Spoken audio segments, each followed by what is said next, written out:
Salam bahagia dan salam sejahtera serta salam guru penggerak. Saya Rosa Simamora dari SMA Negeri 1 Sorkam Barat, calon guru penggerak angkatan 10 Kabupaten Tapanuli Tengah. Pada kesempatan ini saya membahas materi modul 1.1 tentang koneksi antar materi, kesimpulan dan refleksi. Baik, pertanyaan pemantik dalam membuat kesimpulan dan refleksi terhadap pemikiran Ki Hajar Dewantara ada 3 poin. Yang pertama, apa yang Anda percaya tentang murid dan pembelajaran di kelas sebelum Anda mempelajari modul 1.1? Yang kedua, apa yang berubah dari pemikiran atau perilaku Anda setelah mempelajari modul ini? Yang ketiga, apa yang dapat segera Anda terapkan lebih baik agar kelas Anda mencerminkan pemikiran Ki Hajar Dewantara? Untuk itu, mari kita membahas satu persatu. Pertanyaan yang pertama, apa yang Anda percaya tentang murid pembelajaran di kelas sebelum Anda mempelajari modul 1.1? Saya beranggapan bahwa semua murid sama dan harus mampu menguasai semua mata pelajaran. Yang kedua, indikator kelebihan pembelajaran jika murid mengikuti seluruh perintah dan arahan guru dan tertib dalam pengumpulan tugas. Hasil belajar yang mencapai KKM atau nilainya bagus. Yang ketiga, saya beranggapan tugas saya sebagai seorang guru adalah hanya mentransfer ilmu pengetahuan dan keterampilan dan pembelajaran terpusat kepada guru.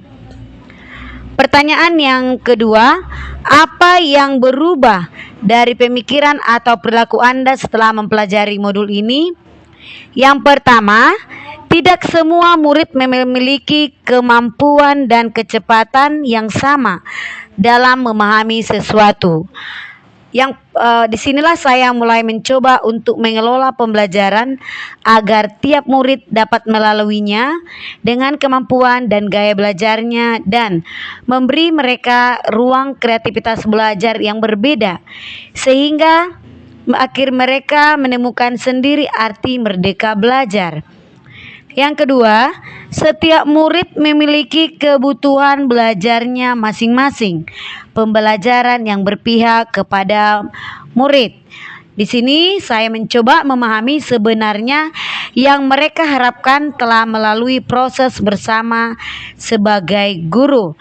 Yang ketiga, guru bukanlah sumber utama atau satu-satunya tentang pembelajaran. Di sini saya mulai mengeksplorasi sumber informasi yang dapat mereka gunakan, artinya sebagai pendidik menuntun dan mengarahkan potensi-potensi yang ada pada diri anak untuk kedepannya menjadi lebih baik, baik itu secara individu maupun masyarakat. Yang keempat, guru mendampingi setiap proses tumbuh kembangnya laku anak. Di sini saya mencoba untuk memahami kondisi murid, apa yang mereka hadapi dan alami dengan kehidupannya.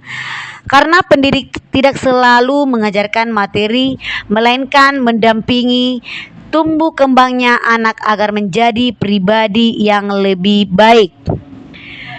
Pertanyaan yang ketiga, apa yang dapat segera Anda terapkan lebih baik agar kelas Anda mencerminkan pemikiran Ki Hajar Dewantara? Yang pertama, mengidentifikasi karakteristik murid. Yang kedua, merancang pembelajaran yang berpusat pada murid. Berkolaborasi dengan teman sejawat dan menjalin komunikasi yang baik dengan semua pihak. Yang terakhir, menjadi teladan pemberitahuan, semangat dan dorongan dalam menanamkan nilai-nilai karakter.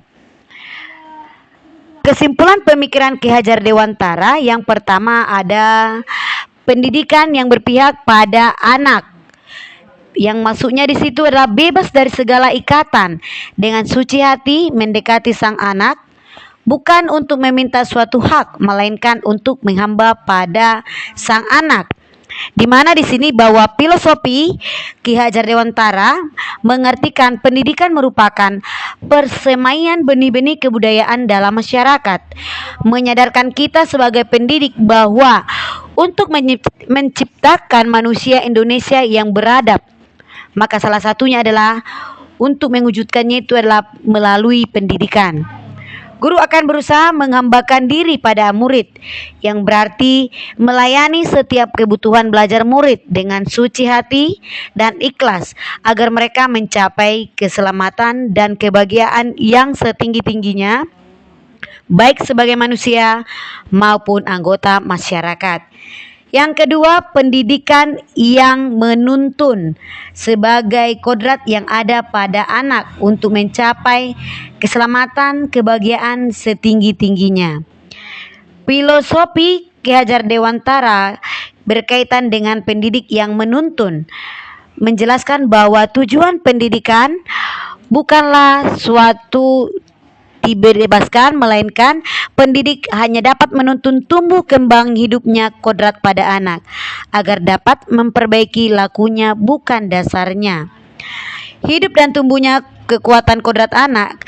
Disinilah peran pendidik sebagai sumber energi yang baik pada anak. Dalam konsep energi, setiap anak memiliki energi masing-masing, sehingga pendidik dapat mengubah bentuk energi tertentu menjadi energi lain yang lebih baik dan bermanfaat. Yang ketiga, kodrat dan kodrat alam dan kodrat zaman. Pendidikan harus sesuai dengan kodrat alam, yang artinya bahwa kita harus mengiringi kehidupan anak, di mana di sini pendidikan diberikan menyesuaikan lingkungan anak, potensi sang anak. Selain itu juga harus mengikuti perkembangan zaman, sama halnya dengan perkembangan energi. Dan yang terakhir, belajar budi pekerti pendidikan. Menurut filosofi Ki Hajar Dewantara bahwa pendidikan harus bisa memanusiakan manusia menuju perbuatan yang baik, bersama bermain, belajar budi pekerti. Dan yang terakhir, bukan tabula rasa, yang artinya anak bukan kertas kosong yang digambar sesuai dengan keinginan orang dewasa, yang artinya bahwa menurut pemikiran Ki Hajar Dewantara bahwa murid bukanlah merupakan kertas kosong, melainkan kertas yang buram tinta yang tergores di dalamnya. Sehingga sebagai pendidik disinilah bertugas untuk menebalkan tinta goresan yang ada pada murid, supaya murid tersebut memiliki bekal pengetahuan dan komunikasi sendiri, namun potensi yang ada tersebut gurulah yang melatihnya.